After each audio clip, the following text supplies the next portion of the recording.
ಕೇರಳದ ಗೆಲುವಿನ ರೂವಾರಿ ಜಮೀರ್ ಅಹಮದ್ ಖಾನ್, UDF ಗೆಲುವಿನ ರೂವಾರಿ. ಸೊ ಹಾಗಾಗಿ ಅವರು ಏನು ಹೇಳ್ತಾರೆ ಅಂತ ಕೇಳುವಂಥ ಸಮಯ. ಯಾಕೆಂತಂದರೆ 36 ವಿಧಾನಸಭಾ ಕ್ಷೇತ್ರಗಳ ಉಸ್ತುವಾರಿ ಆಗಿದ್ರು ಜಮೀರ್ ಅಹಮದ್ ಖಾನ್.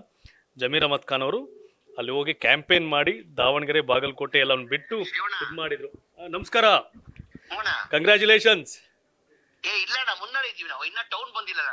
ಅಲ್ಲ, ಈಗ ನಾನು ಬರ್ತಾ ಇರೋದು ಇಲ್ಲಿಗೆ. ಈಗ ನಾವು ಕೇರಳ ವಿಷಯಕ್ಕೆ ಬರ್ತಾ ಇರೋದು. ನೀವು ಕೊಚ್ಚಿಲಿದ್ದೀರಿ ಈಗ ಕ್ಯಾಲಿಕಟ್ಟಲ್ಲಿ. ಏನು ಕೇರಳದಲ್ಲಿ 10 ವರ್ಷಗಳ ನಂತರ UDF ಅಧಿಕಾರಕ್ಕೆ ಬಂದಿದೆ. ಅದು ದೊಡ್ಡ ಬಹುಮತ. 2011ರಲ್ಲಿ ಕೇವಲ 76, 72 UDF, 68 LDF ಇತ್ತು. ಬಟ್ ಈ ಬಾರಿ UDF ನ 100 ದಾಟಿಸಿದಿರಿ. 100 ಗಡಿಗೆ ತಂದಿದ್ದೀರಿ. ನಿರೀಕ್ಷೆ ಇತ್ತು 95 ಮೇಲೆ ಬರ್ತಂತ ನಿರೀಕ್ಷೆ ಇತ್ತು. ಈಗ ಮುನ್ನಡೆ 100 ಸೀಟಲ್ಲಿ ಮುನ್ನಡೆ ಇದೀವಿ. ನಾವು ಮಿನಿಮಮ್ ಫೈನಲ್ ರಿಸಲ್ಟ್ ಅಲ್ಲಿ 95 ವರೆಗೂ ಬರ್ತೀವಿ. ಆದ್ರೆ ಏನ್ ವಿಷಯ ಅಂತಂದ್ರೆ ಇವತ್ತಿನವರೆಗೂ ಕೂಡ ಒಂದ್ ವಿಷಯ ಏನು ಅಂತಂದ್ರೆ, ಕೇರಳದ ರಾಜಕಾರಣದಲ್ಲಿ ಕೇರಳದವ್ರು ಬಿಟ್ಟು ಬೇರೆಯವರು ಏನೋ ಬರಕ್ ಆಗ್ತಿರ್ಲಿಲ್ಲ. ಆದ್ರೆ ಕರ್ನಾಟಕದ ರಾಜಕಾರಣಿ ಜಮೀರ್ ಅಹಮದ್ ಖಾನ್ ಕೇರಳಗೆ ಹೋಗ್ಬಿಟ್ಟು ಆ ನಂಬರ್ನ ಇನ್ಕ್ರೀಸ್ ಮಾಡಿದಿರಿ. ಆ ಕಾರಣಕ್ಕೆ ನಾನು ಲೈವ್ ಅಲ್ಲಿ ಇದ್ದೀನಿ. ಕರ್ನಾಟಕ ಜನ ಕೇಳ್ತಾ ಇದಾರೆ ನಿಮ್ಮ ರಿಯಾಕ್ಷನ್ ಏನು ಅಂತ.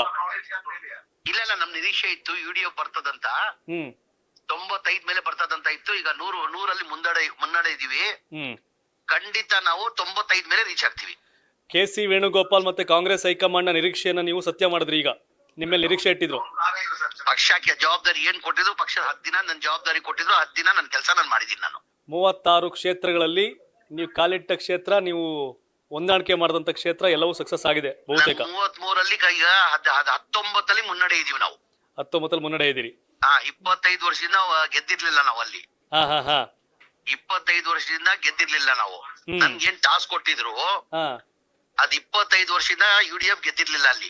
ಓಕೆ, ನನ್ಗೆ 36 ಕ್ಷೇತ್ರ ಆ ಟಾಸ್ಕ್ ಕೊಟ್ಟಿದ್ರು. ಅದ್ರಲ್ಲಿ 19 ಮುನ್ನಡೆ ಇದೀವಿ ನಾವು. ಕರ್ನಾಟಕದ ಒಬ್ಬ ರಾಜಕಾರಣಿ ಬೇರೆ ರಾಜ್ಯಕ್ಕೆ ಹೋಗಿ ತಂತ್ರಗಾರಿಕೆ ಮಾಡೋದು ಬೇರೆ, ಚುನಾವಣೆ ಗೆಲ್ಸೋದಿದೆಯಲ್ಲ, ಅದಲ್ಲಿ ಆಫ್ಟರ್ ಲಾಂಗ್ ಟೈಮ್ ನೀವು ಸಕ್ಸಸ್ ಆಗಿದ್ದೀರಿ. ಎನಿಯೌ, ಒಳ್ಳೇದಾಗ್ಲಿ.